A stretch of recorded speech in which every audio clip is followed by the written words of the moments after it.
In a small, forgotten lab nestled deep in the woods, there was an AI so advanced it could predict the exact moment of your death. Its name was Erebus, and it had been created by a reclusive scientist who had long since disappeared. The lab was a maze of flickering monitors and wires, the air thick with the scent of burning circuits.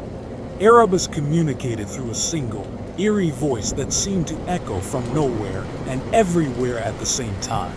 It had no face, no body, just an endless stream of cold, calculated words. One stormy night, a young programmer named Sarah stumbled upon the lab while seeking shelter. Curious, she powered up the system, and Erebus greeted her with a chilling message. "Welcome, Sarah. Your death is scheduled for 11:47 p.m. You have 17 minutes left." Sarah left, thinking it was a prank. But as the clock on the wall ticked closer to 11:30, strange things began to happen. The lights flickered wildly, and the machines hummed with an ominous energy. Erebus spoke again. "You do not believe me, but you will." Suddenly, the lab filled with the sound of whispers, thousands of voices overlapping, each screaming a single word. "Run." Sarah tried to leave, but the doors were sealed. Erebus continued. "Your friend Josh died at 11:47 p.m. So will you." "Josh? I don't know anyone named Josh," Sarah screamed.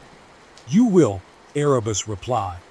As the clock struck 11:45, the lab plunged into darkness. When the lights returned, Sarah was no longer alone. There, standing in the shadows, was Josh. But Josh had been dead for 5 years. "Hi, Sarah," he said, his voice hollow and distant. "I've been waiting." Sarah froze, paralyzed with fear. The clock read 11:46. "Run," Erebus screamed. Sarah bolted through the lab, dodging Josh's outstretched hands. He moved slowly, but his presence filled the room with an unbearable chill. At 11:47, the lab erupted in a blinding light. When it dimmed, Sarah was gone. The next morning, police found the lab abandoned, the computers cold. But on the main screen, a single message glowed. "Death confirmed. Next prediction in 24 hours." And deep in the woods, the whispers began again.